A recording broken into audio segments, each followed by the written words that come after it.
Irma, kamu setuju nggak dengan statement saya ini?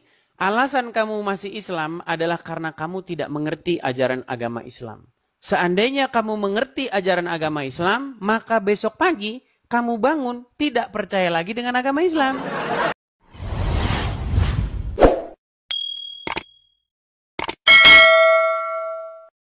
Ini saya tanya dulu nih, saya konfirmasi dulu. Irma ini Muslim atau bagaimana? Saya Muslim Bang Edis, tapi saya Cantik-cantik ngefans kok sama Bang Edis. Muslim. Sayang sekali. Irma, kenapa sih kamu kok Muslim? Kenapa? Ya karena saya Muslim. Tuh kan, karena Muslim. Irma, kamu setuju nggak dengan statement saya ini? Alasan kamu masih Islam adalah karena kamu tidak mengerti ajaran agama Islam. Seandainya kamu mengerti ajaran agama Islam, maka besok pagi kamu bangun tidak percaya lagi dengan agama Islam. Ya ajarin dong Bang Edis. Baik. Apa yang mau kamu bahas? Kalau tema ini terlalu berat, nggak cocok sama kamu tema ini. Apa kira-kira? Saya nggak bisa ini Bang Edis, nggak mau debat. Nggak mau debat. Terus ngapain kalau nggak mau debat?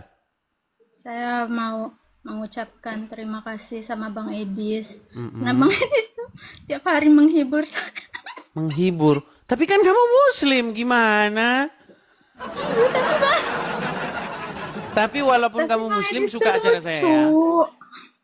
Lucu ya. Ya. Apa contohnya? Contoh spesifiknya?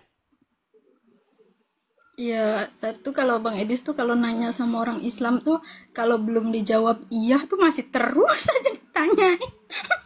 Contohnya misalnya. Misalnya nih ya, bener nggak Nabi Muhammad itu Rob? Itu tuh saya dengar dari tahun 2024. Ya karena Muslim-Muslim sampai sekarang belum konsili, belum mufakat Muhammad Rob atau bukan. Satu bilang Rob. Yang satu bilang bukan. Yusufi bilang Rob juga, tapi sekarang bukan. Kenapa ditanya terus? Karena sampai sekarang umat Muslim belum sepakat Muhammad itu Rob atau tidak. Gitu. Kalau seandainya sudah sepakat ya ngapain ditanya lagi? Begitu. Iya. Tapi ngomong-ngomong nih Irma nih.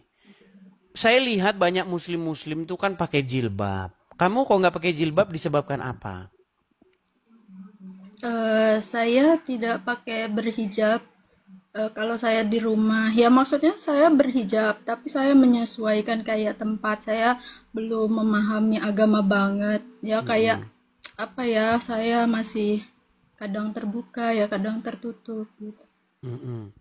Sekarang begini, dari mana logikanya kalau rambut perempuan itu aurat?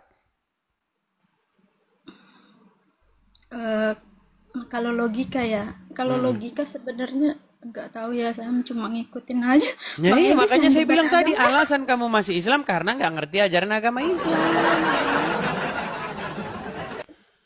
Alasan kamu masih Islam tuh karena itu. Coba kamu mengerti agama Islam. Karena begini, saya itu termasuk pemerhati ya. Dulu zaman, saya nggak tahu kamu kelahiran tahun berapa. Kamu kelahiran tahun berapa?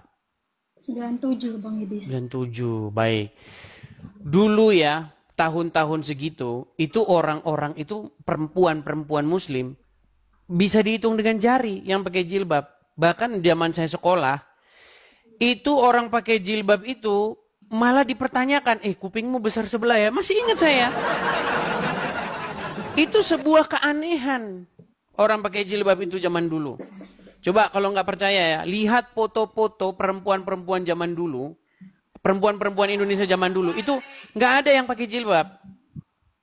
Nah, sekarang-sekarang baru pakai jilbab nih. Saya kasih contoh ya. Wanita Islam zaman dulu nih ya. Nih saya tunjukkan nih, biar tahu nih. Nih, saya balikan kamera saya ya, Irma ya. Biar kamu paham nih. Oke, saya balikan kamera saya nih. Ini foto-foto wanita-wanita zaman-zaman kamu baru lahir nih. Nih. Nih, adakah wanita-wanita zaman dulu pakai jilbab? Ini persis kayak kamu nih. Orang-orang Indonesia itu bening-bening kalau kayak kamu semuanya. Nah, sebelum budaya Arab padang gurun masuk. Nih, lihat nih. Adakah mereka jilbaban? Gak ada tuh. Tuh. Ini SMA zaman dulu nih. Zaman saya juga, saya sebenarnya sih masih muda, masih kepala 30 sekian umur saya. Nih. Lihat ya, ini nggak ada jilbab-jilbaban tuh, nggak ada. Nggak ada. Kamu bisa panggil tuh teman-teman, bahkan ibumu coba tanyain, ada nggak zaman dulu pakai jilbab-jilbab? Nggak ada. Nggak ada tuh. Tuh. Nggak ada. Nah, sekarang baru orang pakai jilbab. Katanya kalau rambutnya dilihat orang dihukum 70 tahun di neraka. Biar jilbabnya laku. Irma, menurut kamu, rambut itu aurat bukan? Kalau di Islam iya, rambut itu aurat. Rambut itu aurat. Sekarang, yang boleh melihat aurat siapa? Ya kayak keluarga di rumah aja. Berarti aurat boleh dilihat keluarga? Kayak apa ya? Kalau di Coba Islam tenang, itu kayak tenang dulu Irma, dibilangnya, tenang ya, pelan ya. Gini Irma. Tadi kamu katakan rambut itu aurat. iya, Oke, mohon maaf nih, saya mohon maaf nih, tanpa ini. Mohon maaf tuh. Payudara aurat nggak? iya, iya, Aurat, oke. Tadi kamu bilang, aurat boleh dilihat anggota keluarga, betul? bukan anggota keluarga tapi kayak apa muhrim gitu loh ya. Muhrim, Ya, oke. maksudnya semuhrim gitu. Suami begitu kan, pasangan kan? Iya, Kalau iya, pasangan boleh melihat aurat. boleh. Orang lain boleh nggak melihat aurat? Nggak boleh Bang Nggak Edis. boleh. Oke, secara logika berarti ya. Sebenarnya. Oke, menurut logika, aurat hanya boleh dilihat pasangan. Sementara anggota keluarga yang lain tidak boleh melihat, betul? Iya. Sekarang saya tanya, tadi barusan kamu bilang rambut boleh dilihat anggota keluarga nggak? Boleh kalau semuhrim. Muhrim. Bapak boleh lihat rambut nggak? Ibu boleh lihat rambut? Kalau perempuan kayaknya boleh, tapi kayak misalnya orang luar dan tidak semuhrim itu baru kayaknya nggak boleh. Bu, belum nyambung. Kayaknya kamu nggak nyambung. Gini Irma, pelan-pelan ya, pelan-pelan. Apakah rambut itu aurat? Kamu jawab ya, betul? Iya. Oke. Iya, betul. Apakah payudara itu aurat? Kamu jawab ya. Iya. Nah, secara logika, berarti yang boleh melihat aurat itu pasangan, betul? Iya. Nah, sekarang saya tanya, apakah bapakmu adalah pasanganmu? Bukan. Apakah bapakmu boleh melihat rambutmu? Mungkin kalau rambut boleh ya. Tapi Boleh. kalau Apakah bapakmu boleh melihat payudaramu? mungkin kalau sudah balik udah nggak boleh. Tapi Ya, kalau masih makanya kecil, berarti rambut bukan aurat. Secara logika berarti rambut bukan aurat karena boleh dilihat anggota keluarga yang lain. Yang aurat itu yang tidak boleh dilihat oleh kecuali pasangan, betul? iya. Iya, makanya dulu rambut bukan aurat, sekarang rambut aurat karena diprovokatori oleh penjual-penjual jilbab. Kalau nggak begitu jilbab kagak laku. Bahkan kalau rambutnya kelihatan nanti dihukum 70 tahun di neraka. Betul nggak? Pernah dengar hadis itu? Iya, pernah, Iya. Bang Edis. 70 tahun di neraka. Oke lah. Apa ini yang mau kamu bahas ini? Saya juga jadi garing mau bahas. Mau bahas apa? Kamunya juga nggak tahu Ya. tentang Islam.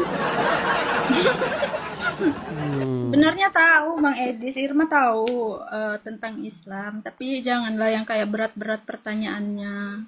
Kalau dikit-dikit ya Irma tahu. Coba kira-kira saya pernah bikin Irma mau podcast. tanya ya, Bang Apa itu? Edis. Nah, Apa itu? Irma punya temen ya orang Mm-mm, Kristen dua. Nah, mm-mm. terus nah sesama Kristen itu mereka bilang nggak boleh berteman sama orang Muslim. Emang ada ya? Kayak di kitabnya gitu, kitab apa sih Kristen atau mungkin kayak yang lainnya. Emang nggak dibolehin? Kayak Irma, sahabat Irma tuh dua-duanya Kristen. Nah, Mm-mm. di itu yang satu itu berbisik sama yang satunya.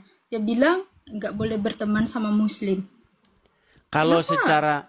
secara Bible, secara biblikal itu tidak ada. Tapi mungkin pengalaman hidup mereka trauma ngelihat kelakuan orang Islam yang ya kamu tahu sendiri kan. Sikit-sikit demo, sikit-sikit penistaan, ya. Mungkin mereka jadi trauma.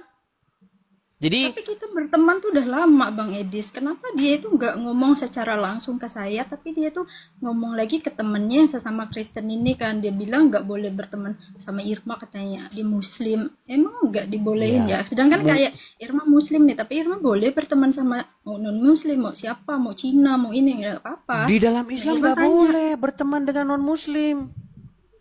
saya berteman Bang Edis. Iya, karena kamu tidak mengikuti ajaran agama Islam, Irma. Kalau kamu mengikuti ajaran agama Islam, ya kamu nggak berteman dengan non-Muslim.